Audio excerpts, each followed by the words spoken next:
It is Friday. It's the 25th of October. I'm Monita Rajpal. This is CNN News Center live from Hong Kong. Our top stories today.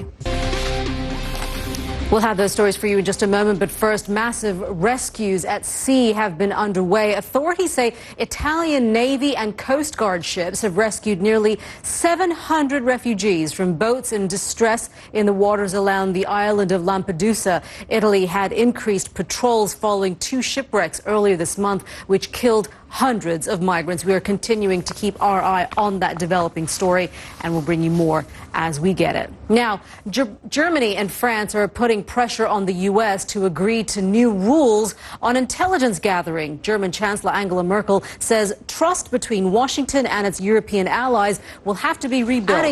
Adding to the anger, a new report in the Guardian newspaper that the NSA eavesdropped on the telephone calls of dozens of world leaders as far back as 2006.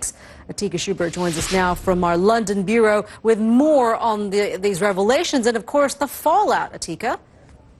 Yeah, this just seems to be getting from bad to worse, on top of the fact that Chancellor Angela Merkel has called this a breakdown of trust and that she expects to see significant changes made soon. You now have this headline in The Guardian that says it wasn't just Angela Merkel. Right, Atika, thank you. Atika Schubert there live for us from London. Disgraced former Chinese politician Bo Xilai faces a life behind bars. A high court has rejected his appeal. Bo was found guilty of bribery, embezzlement, and abuse of power and was sentenced to life in prison last month. He covered the trial back in September and joins us now live from Beijing with more on this. David? Well, that's right. It's the end of the road for Bo Xilai. Certainly very few legal options left to him. He can lodge some complaints to the Supreme Court here in China. David, thank you. David McKenzie there live for us from Beijing. You're watching CNN News Center live from Hong Kong. I'm Monita Rajpal. Hundreds of people in Japan have been forced to leave their homes to seek shelter from two powerful storms. Typhoon Francisco has been moving towards the islands off the country's southwest coast with wind speeds of up to 160 kilometers an hour.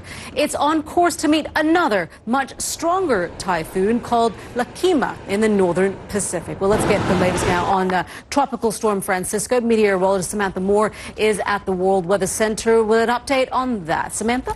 Oh, Monita, yes, very active for this late in the season across the western Pacific. We have Francisco, as we head in towards the end of the weekend, so batten down the hatches there. All right, Samantha, thank you very much. Let's bring you up to date on some of the other stories we're following for you here at CNN News Center. Firefighters across New South Wales in Australia appear to be gaining the upper hand against the bushfires in the Blue Mountains. But the situation is still touch and go as three bushfires continue to rage west of Sydney. Officials with the Rural Fire Service say it could take weeks to put them out. One of the fires was accidentally started last week by the military during a live munitions exercise. A search and rescue operation has been scrambled off the coast of Nigeria after two American sailors were kidnapped by pirates on the high seas. The pair were traveling on a U.S.-flagged oil supply ship when they came under attack. Washington says it's concerned for their safety. Dozens of people have been injured in an explosion at a candy factory in Mexico. A local official says an oven may be to blame. One person is dead, and search teams are still combing through the rubble. A powerful game changer in the fight against AIDS. Doctors say that a girl who was born HIV positive has now been cured. Physicians at the University of Mississippi Medical Center gave the baby virus-controlling drugs when she was born 2.5 years ago. They hope this success will help patients in the future. Saudi Arabia is issuing a warning to its women. It is asking them not to take part in a protest against the nationwide ban on female drivers. There's been a new twist in the tale of Greece's mystery girl, Maria. This Bulgarian woman says she is the mother of the girl taken by police from a Roma couple last week. Police are testing her DNA to see if it matches Maria's. This have put the spotlight on the Roma community and have raised concerns of racial profiling.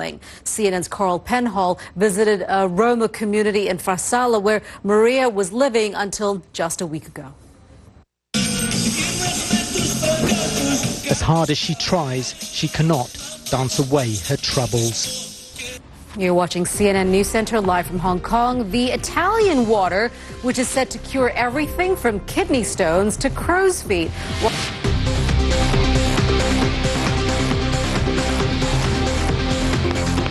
You're watching CNN News Center live from Hong Kong.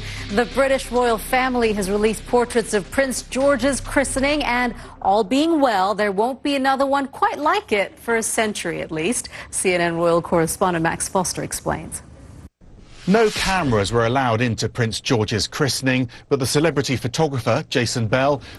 Now, there's a town in the center of Italy where the drink of choice isn't wine, it's water. And this particular type of H2O is said to have some healing powers and, well, other benefits. Michelangelo sang its praises, and so did at least one pope. So our senior international correspondent, Ben Wiedemann, went to investigate what some say could be the fountain of youth. Well, the water might help iron out those wrinkles, but can it put a rose in every cheek? Australians out there, you'll know what that reference is all about. It's part of the slogan for Vegemite, that dark brown, thick, savory spread you either love or you hate.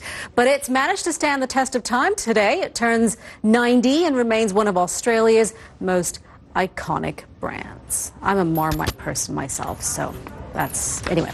You're watching CNN News Center. I'm Monita Rajpal at CNN Hong Kong. Thank you for joining us. I'll update you the news headlines in just a couple of minutes.